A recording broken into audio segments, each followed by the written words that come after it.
This video is going to focus on Willingham's learning theory.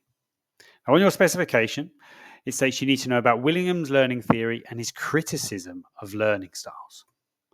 So first of all, Willingham was a strong critic of the learning styles that we learned about in the previous video. As he stated, they are not based on any evidence whatsoever. And he states that matching teaching style to learning style doesn't actually improve learning. He wants teaching and learning to focus on the results from cognitive psychology and neuroscience. And he states that there's no evidence of any improved exam results using the learning styles approach. So by matching your learning style and the teaching style. And Willingham believed that students should be taught using the best method based on the content being taught rather than their preferred learning style. So for example, when learning about maps, visual learning style should be used, whereas learning a new language, auditory and verbal styles would be preferable. So you should use whatever best suits what they're learning. Now, praise is one thing that Willingham looked at. We already found out that it's important to praise effort rather than ability. But Willingham stated that praise should be unexpected, because research shows that if you praise someone before a task, it usually results in reduced motivation and they may not complete the task. And if performance depends on praise, it reduces your natural motivation, or what we call intrinsic motivation. You're trying hard only to get praise rather than because it makes you feel good. So students shouldn't know when praise is coming. It should be unexpected.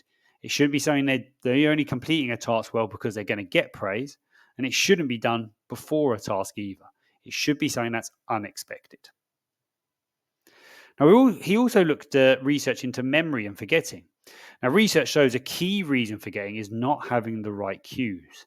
That the information's in your brain, but sometimes you can't find it. When it's on the tip of your tongue, you know the answer's there, but you just can't access it in your brain. And research shows that if you give someone a cue, it can help recall information. So students should be really focusing on retrieval of information rather than just trying to memorize it, because that's what's going to help keep the information in our long-term memory. He also looked at evidence of self-regulation. So some of you may have seen on YouTube the marshmallow test. We'll watch this in our lesson when we go over this topic. If you want to watch the marshmallow test on YouTube, go find the video. It's been repeated many, many times. Very good one with Zimbardo. And research showed that children who delay gratification, so didn't eat the marshmallow, later performed higher on tests of school progress. So again, something else we could look at developing in our students would be delaying that gratification.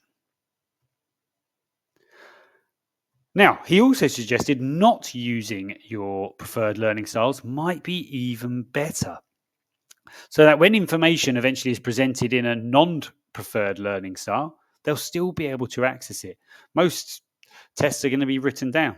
So maybe it's best students don't learn in their preferred learning style. Maybe if it was kinesthetic and they were doing it with their hands and creating things, because that's not how they're going to be tested at the end. So maybe it's better if they learn not using their preferred learning style. So if a student struggles to learn a particular type of information, they should be given the opportunity to practice dealing with that type of information. They should have an opportunity to use all different types of learning styles rather than just one, maybe. So overall, a student's ability to store information is ultimately more important than how they learn it.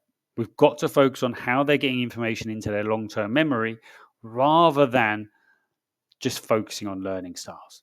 Because Willingham believed that students should be taught using the best method based on the content they were being taught. So it shouldn't be about the student's learning style. It should be about what is being taught and what suits that topic the best.